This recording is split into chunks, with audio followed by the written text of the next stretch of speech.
Salmo 6. Senhor, não me repreendas na tua ira, nem me castigues no teu furor. Tem compaixão de mim, Senhor, porque eu me sinto debilitado. Sara-me, Senhor, porque os meus ossos estão abalados.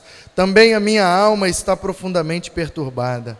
Mas tu, Senhor, até quando? Volta-te, Senhor, e livra minha alma. Salva-me por tua graça, pois na morte não há recordação de ti. No sepulcro, quem te dará louvor? Estou cansado de tanto gemer. Todas as noites faço nadar o meu leito, de minhas lágrimas o alago. Meus olhos de mágoa se acham amortecidos, e envelhecem por causa de todos os meus adversários. Apartai-vos de mim, todos os que praticam a iniquidade, porque o Senhor ouviu a voz do meu lamento. O Senhor ouviu a minha súplica. O Senhor acolhe a minha oração.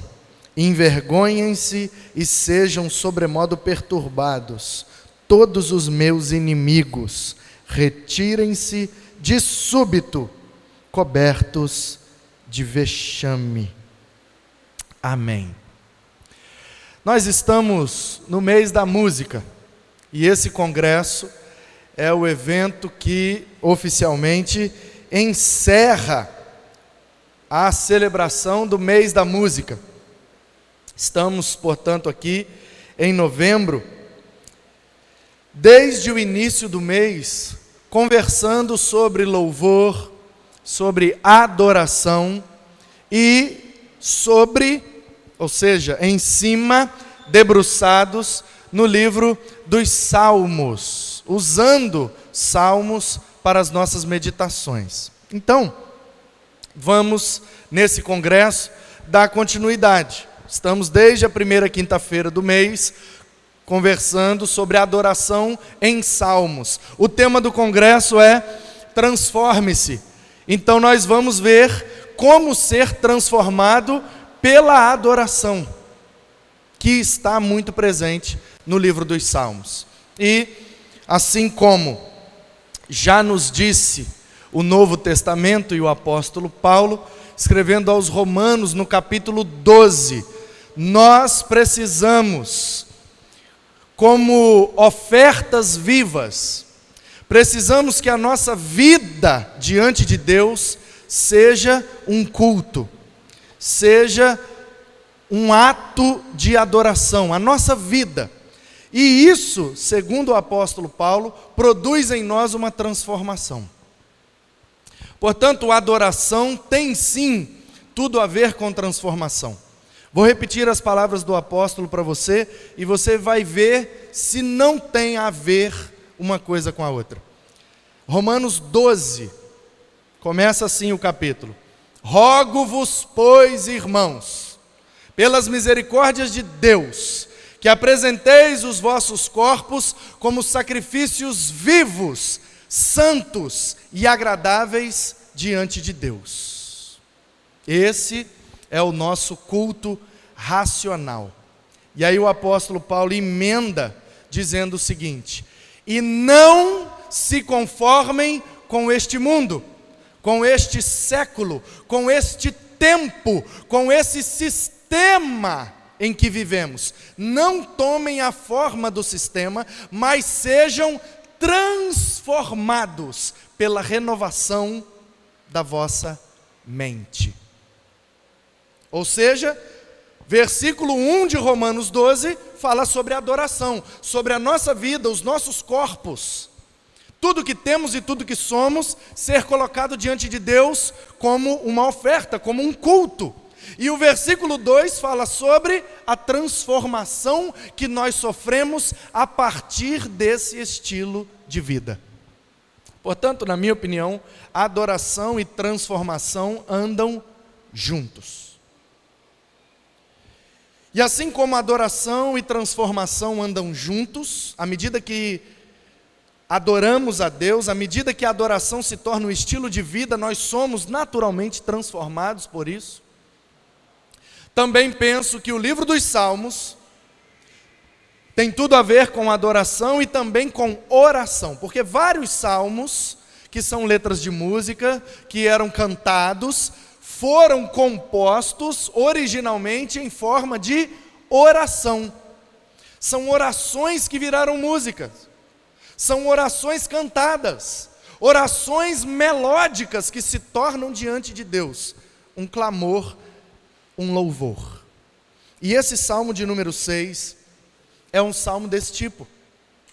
É um salmo em que Davi se encontrava numa situação difícil. Ele estava triste, ele estava abatido. Ele diz que nadava, olha a poesia, Davi é poeta top de linha, né? Ele diz: eu choro tanto que as minhas lágrimas fazem da minha cama uma piscina. Tipo isso, porque se você ler direito o verso de número 6, ele diz: estou cansado de tanto gemer, está sofrendo. Todas as noites faço nadar o meu leito. Leito é a cama. Então ele deita na cama e geme, ele está sofrendo, e ele chora, e ele chora, e ele chora, e ele chora. E de minhas lágrimas o alago, ou seja, eu alago o meu leito. A minha cama vira uma piscina, de tanto que eu choro. Você já viveu essa situação? Ou você pode imaginar que situação é esta? Um homem, que Davi aqui não era nenhum menino, e alguns vão dizer que ele escreve esse salmo já sendo rei de Israel, claro, enfrentando dificuldades, enfrentando lutas, enfrentando investidas dos inimigos, de filisteus, de amorreus, de ferezeus, jebuseus, heteus, aquela turma barra pesada que habitavam em volta de Jerusalém, porque habitavam na terra, e quando o povo chegou lá, eles tiveram que sair da terra, mas de vez em quando eles tentavam tomar a terra de volta. E Deus levantou os juízes para defender as terras, depois Deus levantou os reis. O primeiro foi Saul, o segundo é Davi. Então Davi está aqui como líder de uma nação que é atacada constantemente. Que relação isso tem com a nossa vida, com adoração e com transformação? Toda! Porque eu e você somos o Israel de Deus. E se somos o Israel de Deus, sofremos constantes ataques do inimigo. Sofremos. Se somos o Israel de Deus, temos lutas, dificuldades, adversidades, e nossas circunstâncias às vezes não são tão boas. A pergunta é: como nós reagimos a isso? Davi diz que ele sofria, que ele chorava, que o negócio não era fácil, mas ele usava essa circunstância para promover adoração a Deus. Ele orava, ele clamava e ele compunha um salmo de louvor. Alguém já disse que o que importa nas circunstâncias não é o que a circunstância nos faz, mas como nós reagimos às circunstâncias. O que importa na nossa vida não é o que fizeram com a gente, é o que nós fazemos com o que fizeram com a gente. Você escolhe. Sua situação difícil, sua adversidade, aquilo que te faz sofrer, aquilo que te faz chorar, pode ser para você motivo de lamento, de murmuração, de desânimo, de desistir, ou pode ser motivo de se aproximar de Deus pela adoração, e essa adoração vai transformar a sua situação. Você escolhe, você que sabe. Eu prefiro ficar com Davi e olhar esse salmo novamente com bastante atenção, para que eu e você possamos tirar lições desse salmo, lições de adoração e lições de transformação. Portanto, esse salmo é uma oração, e eu classificaria essa oração como uma oração que muda tudo, que muda a circunstância, que muda o semblante, que muda o sentimento, que muda tudo, por dentro, por fora. Aliás, a mudança que começa por dentro acaba promovendo uma mudança por fora. E aí talvez você se pergunte, mas uma oração pode mudar tudo? Uma oração pode mudar a nossa história? Eu quero te dar 2 exemplos na Bíblia. O primeiro deles está no primeiro livro das Crônicas, no capítulo 4. O escritor das Crônicas vai fazendo ali a genealogia do povo de Israel, fulano que é filho de Beltrano, que é filho de Ciclano, que é filho do filho do filho, filho do filho do filho do filho, e vai narrando a genealogia de todas as tribos de Israel. Quem gerou quem, para poder dar assim uma espécie de casting, ou seja, os nomes dos personagens. Sabe no final de um filme, quando sobe aquelas letrinhas, e você vê ali quem que fez a iluminação, efeitos especiais, quem botou o microfone, quem que fez isso, fez aquilo. Os créditos. Obrigado, Pamela. Estudante de jornalismo é outro nível. Os créditos. Vai sendo dado crédito a todo mundo que fez. Então, quem atuou com determinado personagem, o nome de todos os atores, de todo mundo que trabalhou, os câmeras, os iluminadores, os captadores de áudio, blá, blá, blá, blá, todo mundo que trabalhou no filme, sobe o nome ali. Essa parte do livro das Crônicas, que tem os nomes das pessoas, fulano que gerou Ciclano, que gerou Beltrano, às vezes a gente está lendo a Bíblia, não sei se você já leu a Bíblia toda, mas eu, quando estou no momento de ler a Bíblia toda, quando chego em Crônicas, eu dou uma agarrada.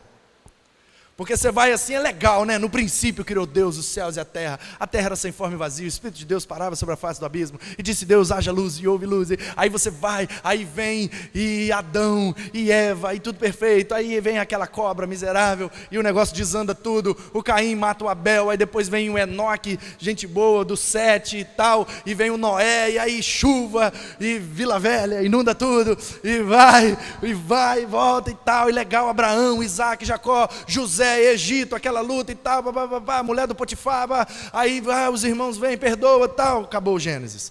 Aí Êxodo, o povo está no deserto, Faraó manda escravizar e tal, manda libertar, chama Moisés, e 40 anos no deserto, e vai as leis, aí depois Levítico, Número, Deuteronômio, o povo no deserto, Cades Barneia, as leis, os rituais, os sacrifícios e tudo que tem ali, depois a repetição de todas as leis, aí Josué, Moisés morre, ele toma a liderança, vai com o povo para Jericó, e roda em volta do muro, o muro caiu, toma a terra e vai à terra, aí Deus precisa levantar os líderes para poder defender a terra, vem os juízes, aí vem Gideão, vem Baraque, vem Débora, vem Sansão, aí vem aquele monte de gente legal, depois o povo quer um rei, aí vem Saul, vem Davi, vem Salomão, o reino divide, aí Roboão, Jeroboão, e vai, o livro dos reis, aí chega nas Crônicas. Quando chega nas Crônicas, o fulano que gerou o Beltrano, que gerou o fulano, que gerou, que teve o filho, que teve 2 filhos, que teve 7 filhos, que teve... Aí vai dando um negócio, meu Deus, para que tanto nome? Para que dizer tudo isso? Meu Deus, me ajuda. Aí a gente vai perseverando. E eu nunca tinha entendido, sério, de coração, quando eu leio a Bíblia e passo naquela parte assim, eu fico, meu Deus, para que tem que ter isso aqui? Aí eu nunca tinha resposta. Aí um dia eu li um livro de um cara que deu uma resposta. Eu achei legal. Deu paz no meu coração. E a resposta foi exatamente essa. Ele disse assim: o livro das Crônicas são os créditos. Entendeu, Pamela? O livro das Crônicas são os créditos do grande filme chamado Antigo Testamento. Eu falei, olha, legal. Assim como no final de um filme sobe os nomes de todo mundo que participou, o livro das Crônicas é o final da história. Ele está lá no meio do Antigo Testamento, mas cronologicamente ele foi escrito por último. Porque essa é a razão das Crônicas, relembrar as histórias que o povo viveu antes daqueles 400 anos. Então, já é num período lá da Pérsia, é nos tempos lá de Malaquias, que é escrita as crônicas antes daquele período de 400 anos que Deus fica em silêncio antes do nascimento de Cristo. Então, o livro das crônicas é esses créditos, e aí você vai lendo os créditos, vai lendo os nomes, fulano que gerou Beltrano, que fez isso, que fez aquilo, lá, capítulo 4, quando chega no versículo 9, fala de um cara, o nome dele é Jabes. Aí diz assim o livro, 1 Crônicas capítulo 4, verso 9, Jabes foi mais ilustre que os seus irmãos. Aí já chama a minha atenção por isso, porque você está lendo, fulano gerou ciclano, que gerou Beltrano, Jabes foi top, o top da sua família, mais ilustre que os irmãos. Aí mudou aqui a dinâmica, parou de gerar fulano, gerar Beltrano, e falou bem de um cara, então esse Jabes é diferente. Aí eu parei para prestar atenção, Jabes foi mais ilustre que os seus irmãos. Jabes invocou o Deus de Israel dizendo, ou seja, ele fez uma oração. Ah, quem dera que me abençoasse. Disse Jabes a Deus, me abençoe, alargue as minhas fronteiras, me livre do mal. Essa é a oração de Jabes. O verso 10 diz, e Deus ouviu a oração do Jabes e concedeu a ele o que ele pediu. No verso 9 diz que ele chama Jabes porque com dores sua mãe lhe deu à luz. Jabes, na verdade em hebraico é dor, muita dor, sabe meninas, aquela dor, sabe, aquela dor? Então, no hebraico Jabes é aquela dor que vocês sentem todo mês. Umas sentem mais, outras menos, mas todas sentem. Então, na hora que a mãe do Jabes foi dar a luz a ele, ela sentiu muita dor. Aí ela botou o nome do menino de muita dor. Jabes. Se fosse nos dias de hoje, o nome do menino seria cólica. E se ele tivesse um segundo nome, um nome composto, seria cólica menstrual. Olha, misericórdia. Imagina você chamando cólica. Meio esquisito, né? Então a vida desse menino não foi muito boa, eu imagino. O cara que tem no nome muita dor, muito sofrimento, ele carregou no nome dele aquela certeza de que ele fez a mãe dele sofrer no parto. Talvez ele tinha a cabeça muito grande, não sei. O fato é que ele carregava esse nome meio estranho. E ele fez uma oração. E a Bíblia diz que Deus ouviu a oração dele. E a história desse homem, com a bênção de Deus, quando Deus alarga as suas fronteiras e o livra de todo mal, com certeza esse menino, esse homem chamado Jabes, teve sua vida mudada. Talvez por isso o escritor das crônicas diz, ele foi o mais ilustre da sua casa, por causa de uma oração. O David Wilkerson, se eu não me engano, ou é o Bruce Wilkinson, não lembro agora, escreveu até um livro chamado A Oração de Jabes, um livrinho pequenininho, indico a leitura, muito legal, um pastor norte-americano. E tem um outro cara também, aí está no segundo livro dos reis, você conhece a história, capítulo 20, do rei chamado Ezequias. Lembra do Ezequias? Lembra? Rei de Judá, descendente de Davi. O pessoal diz que em Judá ele foi o rei mais top que existiu. Ele reinou junto com o pai dele até os 25 anos, depois ele começou a reinar sozinho. Um belo dia, segundo Reis capítulo 20, do verso 1 ao verso 6, conta a história. Qual é a história? O profeta Isaías foi lá conversar com ele. Chegou lá, Ezequias, ô meu rei, tem uma palavra de Deus para você. Pode falar, profeta, o que o Senhor manda me dizer?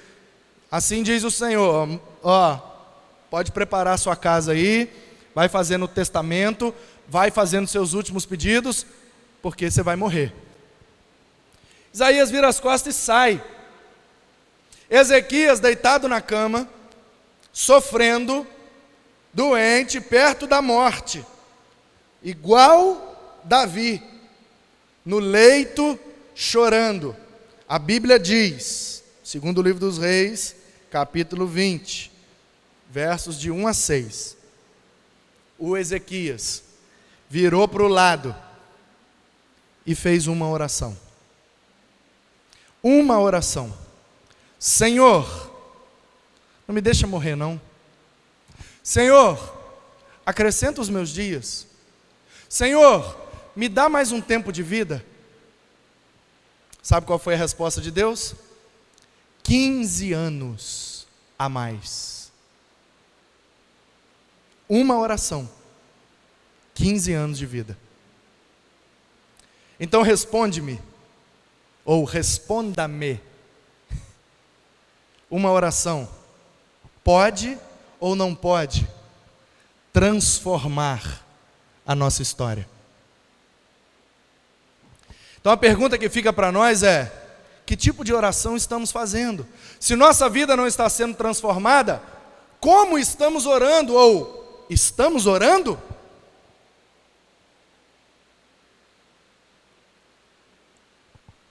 Davi orou. Por isso que eu olho esse salmo com essa certeza no meu coração. Uma oração pode mudar tudo. Me lembro na Bíblia de 3 histórias.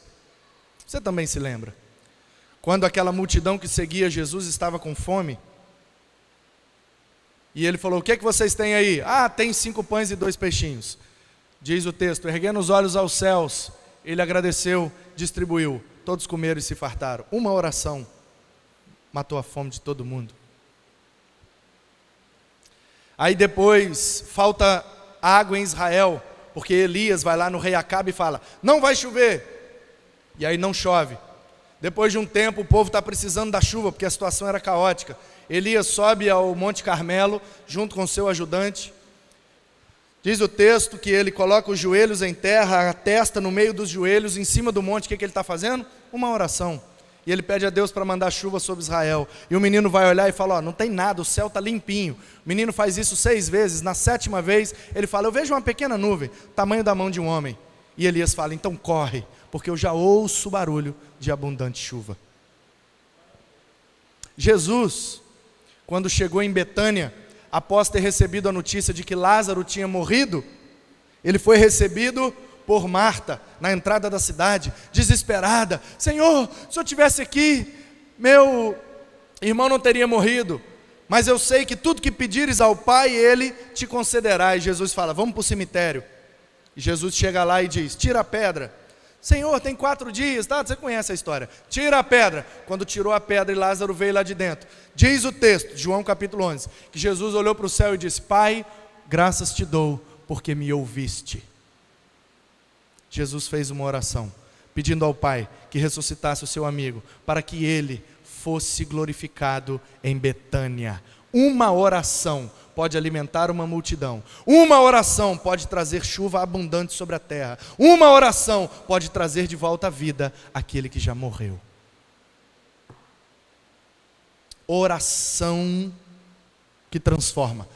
Mas tem que ser uma oração com um estilo de vida. Tem que ser uma oração com uma essência. E a essência dessa oração precisa ser a adoração. Em primeiro lugar,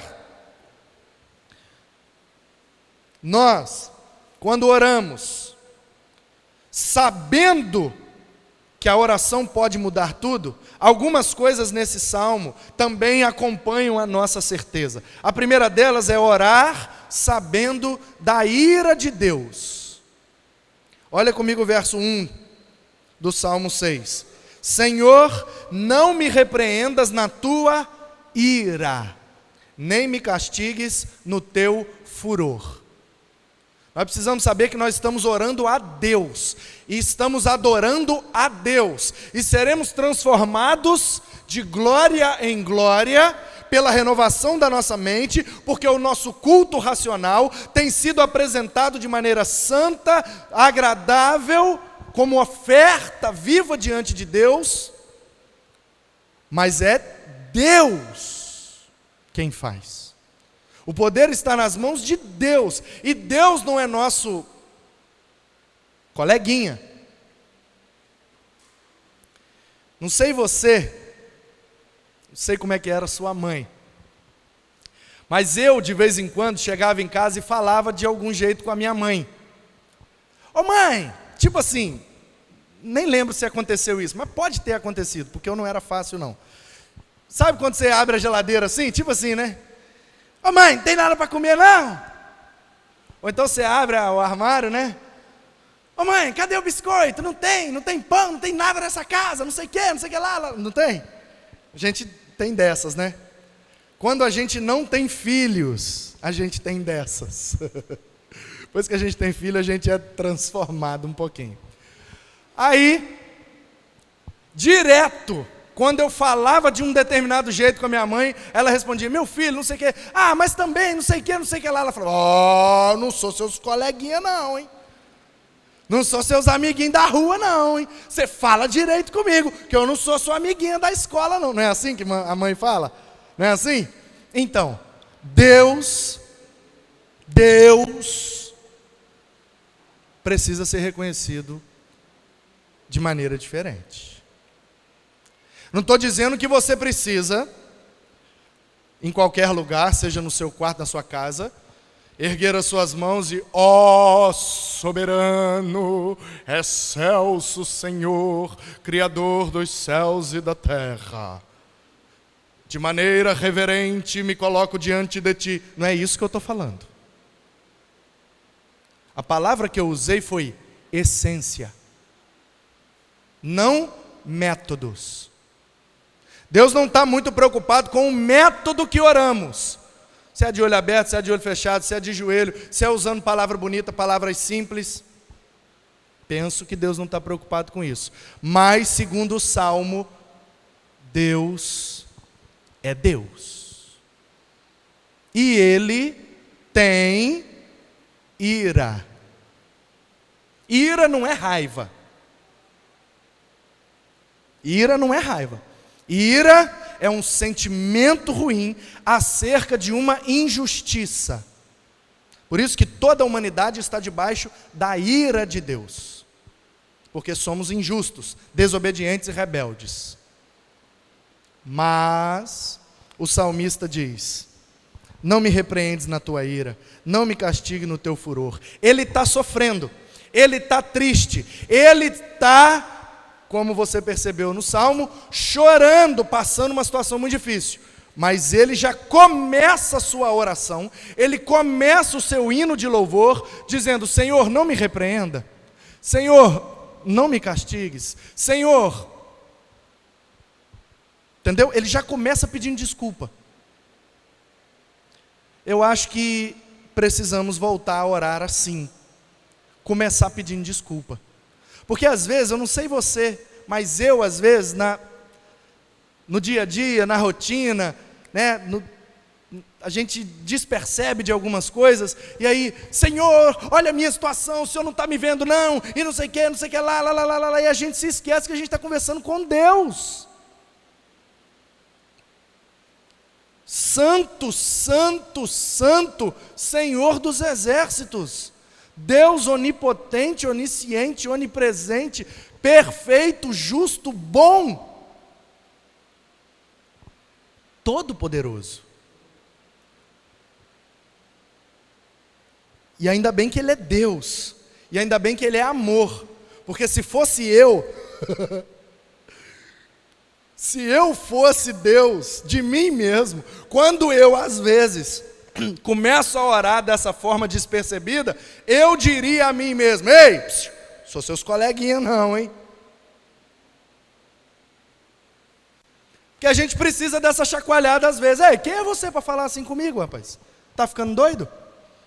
Eu imagino Deus perguntando para mim, igual Ele perguntou para o Jó, onde você estava quando eu criei os montes? Onde você estava quando eu fiz separação da terra e das águas? Onde você estava quando eu coloquei os animais no pasto? Onde você estava, Jó? Quando eu dei forma a este mundo? Aí eu imagino o Jó, tipo, igual o Chaves, né? Tipo, tá bom, Senhor, desculpa aí, a vergonha que eu passei, né? Exigindo coisas de Deus, que o Senhor é obrigado a fazer, eu determino, que é isso, gente? Que é isso? Diante de Deus, quem pode determinar alguma coisa? A conversa aqui do Davi é essa, ele já começa, eu estou desesperado, eu estou sofrendo, muitos ataques, muita pressão, muita cobrança, muito problema, problema na família, problema no reino, problema no palácio, problema de todos os lados, aí ele chega e fala, Senhor, desculpa, não me repreendas, não me castiga, tenha compaixão de mim, Senhor. É o verso 2. Então, orar sabendo da ira de Deus muda tudo. Por que muda tudo? Porque muda a gente. Quando eu oro sabendo que Deus é todo poderoso e eu estou debaixo da ira dele, eu preciso mudar. Segundo, quando eu oro sabendo da compaixão de Deus, muda tudo. Porque embora eu esteja debaixo da ira de Deus, Deus também sente por mim uma grande compaixão. O verso 2 diz, tem compaixão de mim, Senhor, porque eu me sinto debilitado. Sara-me, Senhor. Ou seja, ele reconhece, o problema está em mim, a doença está em mim, eu estou doente, preciso da tua cura. Portanto, orar sabendo da ira de Deus muda tudo, graças a Deus, que por amor de nós, nos livra da sua ira. Segundo, orar sabendo da compaixão de Deus muda tudo, graças a Deus, que por compaixão de nós, nos cura. Isso me faz lembrar do Evangelho de Mateus capítulo 20, lá no finalzinho, os últimos versículos, 32, 33, 34, Jesus está saindo de Jericó e 2 cegos gritam, Senhor, filho de Davi, tenha compaixão de mim. Aí Jesus pergunta, o que é que vocês querem? A gente quer ser curado, a gente é cego. Aí Jesus, então, enxerga, voltaram a ver. Eu acho isso muito interessante, o cara está doente, ele está cego, e ele implora, ele clama a Jesus pela sua compaixão. Ele fala, tenha compaixão de mim. Então orar sabendo da compaixão de Deus, muda tudo, porque se Deus sente compaixão de nós, se Ele se compadece de nossas fraquezas, nossa situação pode ser transformada. Aleluia! Terceiro lugar, orar sabendo da graça de Deus muda tudo. O verso de número 4, volta-te, Senhor, e livra a minha alma, salva-me por tua graça. Graça é favor imerecido, ninguém merece nada. Então percebe a dinâmica da oração desse homem, percebe a dinâmica da adoração dele. Olha a essência do salmo, Senhor, desculpa.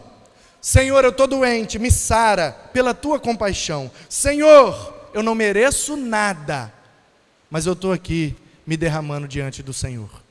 Por isso que ele diz, salva-me por tua graça. Graças a Deus, que por sua graça nos salva. Efésios capítulo 2, versos de 1 a 8, vai dizer que nós, com nossos delitos e pecados estávamos mortos, mas Ele, pela sua graça, nos vivificou. Pela graça somos salvos. Isso não vem de nós para que ninguém se glorie. É um dom, é um presente que o Senhor nos deu.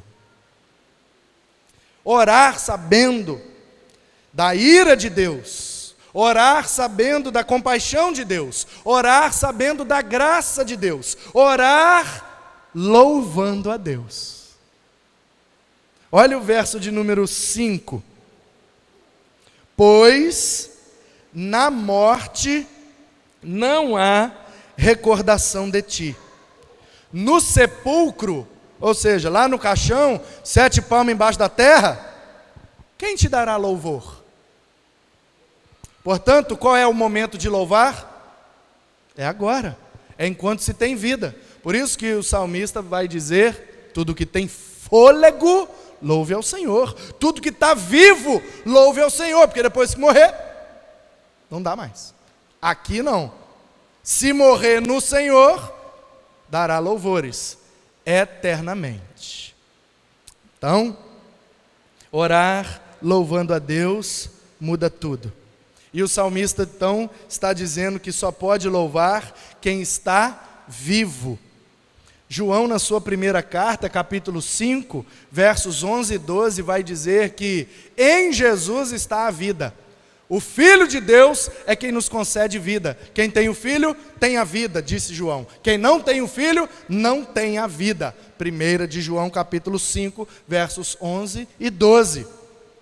Então, queridos, precisamos orar, porque a ira de Deus está sobre nós, mas graças a Ele que pelo seu amor nos livra dela. A compaixão de Deus está derramada sobre nós para nos curar. A graça de Deus disponível para nos salvar. Louvar a Deus é a nossa parte nesse negócio. Deus tem ira porque nós somos desobedientes, mas Ele também tem compaixão e graça. Ele poderia fulminar a todos nós, mas Ele se compadece e mesmo sem merecermos, Ele nos salva. O que é que a gente faz depois disso? A gente vive louvando. A gente louva, enquanto tem fôlego, a gente louva, porque a gente tem certeza que Deus ouve o nosso clamor. Verso 6 diz que ele está cansado, que a cama dele já virou uma piscina, e que os olhos dele, de mágoa, se acham amortecidos, envelhecem por causa de todos os adversários. Ele está velho, ele está cheio de ruga, de tanto chorar, de tanto sofrer, a situação dele está difícil. Apartai-vos de mim, todos que praticam iniquidade. Aí o verso 9 ele diz: o Senhor ouviu a minha súplica, o Senhor recebeu, acolheu a minha oração. Orar, sabendo que Deus nos ouve, muda tudo, porque essa certeza nos dá uma esperança. Não estamos sozinhos. Portanto, irmãos, rogo-vos, debaixo da ira de Deus, da compaixão e da graça de Deus, que vivais louvando a Deus, sem parar de orar, porque Ele ouve a sua oração.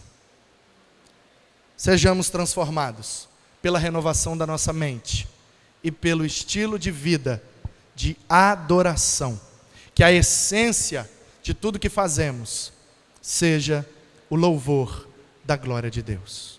Deus te abençoe, em nome de Jesus.